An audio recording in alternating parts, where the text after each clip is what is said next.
নিরামিষের দিনে অনেক রেসিপির মধ্যে একটা রেসিপি কিন্তু খুব ভালো করে রান্না করতে হয়, আর সেই রকমই একটা রেসিপি আজকে তোমাদের সাথে আমি শেয়ার করব। আজকে বানাবো নিরামিষ দই পটল।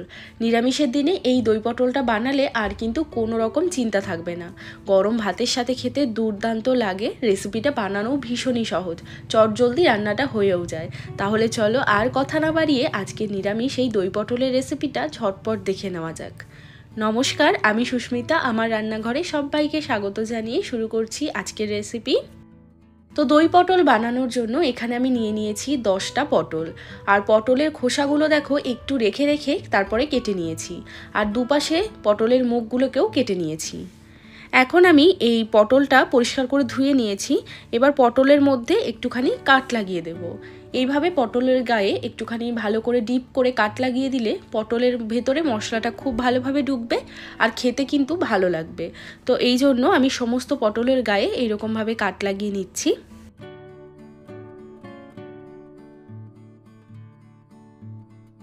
এখন আমি কড়াইতে দিয়ে দিচ্ছি বেশ খানিকটা পরিমাণে সর্ষের তেল। তেলের পরিমাণটা নিজেরা নিজেদের ইচ্ছে মতো কমিয়ে বাড়িয়ে নিতে পারো। তেল ভালো করে গরম হয়ে গেছে, এখন এর মধ্যে পটলগুলো দিয়ে দেব। এবার এর মধ্যে দিয়ে দিচ্ছি সামান্য একটু লবণ আর সামান্য একটু হলুদ গুঁড়ো। হলুদ গুঁড়ো বেশি দিলে পটলটা ভাজার পরে তেলটা কিন্তু কালো হয়ে যাবে, তো তাই জন্য হলুদ গুঁড়োটা কম দিতে হবে। এবার পটলগুলোকে খুব ভালো করে একটু লো আঁচে ভেজে নেব। তো এখানে কিন্তু পটলগুলো ভালো করে ভাজা হয়ে গেছে। এখন আমি এই সমস্ত পটল তুলে নিচ্ছি। এবার এই সর্ষের তেলের মধ্যেই ফোড়ন দিয়ে দেব 2টো এলাচ আর একটা দারচিনি। আর দিয়ে দিচ্ছি একটা বেশ বড় সাইজের টমেটো কুচি। টমেটোটাকে 2 থেকে 3 মিনিটের জন্য একটু ভালো করে ভেজে নেব। টমেটোটা বেশ ভালো করে ভাজা হয়ে গেছে, টমেটোটা হালকা নরম হয়ে এসছে। এখন এর মধ্যে দিয়ে দিচ্ছি 1 চামচ পরিমাণে আদা কাঁচা লঙ্কা বাটা। দিয়ে দিচ্ছি স্বাদ মতো লবণ। ছোট হাফ চামচ মতো দিয়ে দিলাম হলুদ গুঁড়ো, 1 চামচ কাশ্মীরি লঙ্কার গুঁড়ো, 1 চামচ দিয়ে দিচ্ছি ভাজা জিরের গুঁড়ো এবং 1 চামচ ভাজা ধনের গুঁড়ো।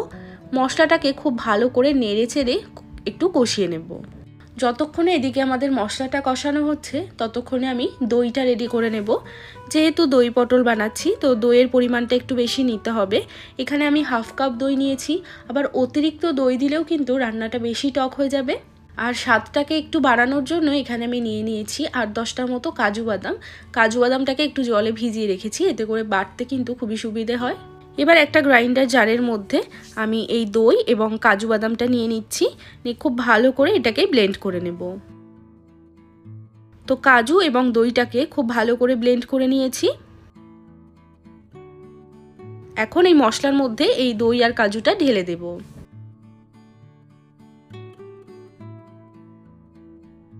তার সাথে দিয়ে দিচ্ছি 1 চামচ পরিমাণে চিনি।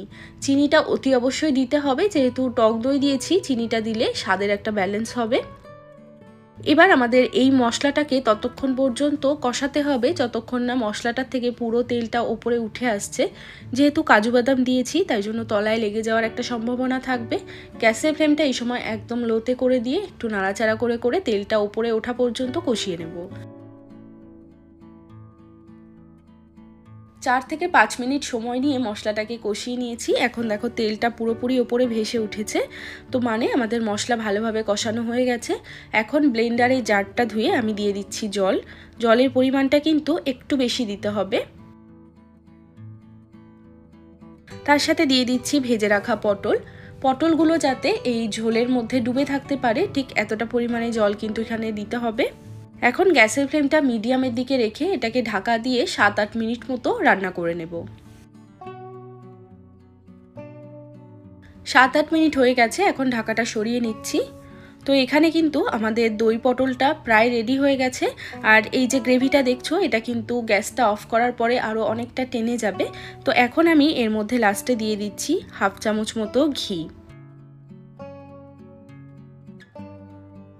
ঘি দেওয়ার পর আরও 2 থেকে 3 মিনিট মতো একদম লো আছে এটাকে রেখে দেব, যতক্ষণ না পর্যন্ত আমাদের তেলটা একটু ওপরে ভেসে উঠছে।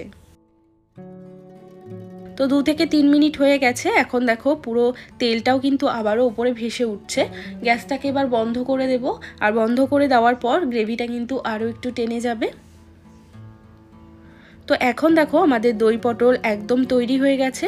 আর এই রকমভাবে দই পটল বানালে নিরামিষের দিনে মাছ মাংসের কথা একদম মনেই পড়বে না। রেসিপিটা খেতেও কিন্তু দুর্দান্ত হয়। তো একদম দারুণ টেস্টি একটা দই পটলের রেসিপি আজকে তোমাদের সাথে শেয়ার করলাম। অবশ্যই বানিয়ে দেখবে, গরম ভাতের সাথে খেতে কিন্তু দারুণ লাগে। এই স্বাদও কিন্তু একদম মুখে লেগে থাকার মতো। তো রেসিপিটা তোমাদের কেমন লাগলো সেটা কিন্তু অবশ্যই একটা লাইক বা কমেন্ট করে আমাকে জানাবে। চ্যানেলটিকে এখনও পর্যন্ত সাবস্ক্রাইব করে না থাকলে সুস্মিতার রান্নাঘর চ্যানেলটিকে সাবস্ক্রাইব করে নিতে পারো যদি এরকম আরও ভিডিও দেখতে চাও। সবাই ভালো থাকবে, সুস্থ থাকবে। আমি আবারও চলে আসবো নতুন কোনো ভিডিওর সাথে। আজ এ পর্যন্তই, টাটা।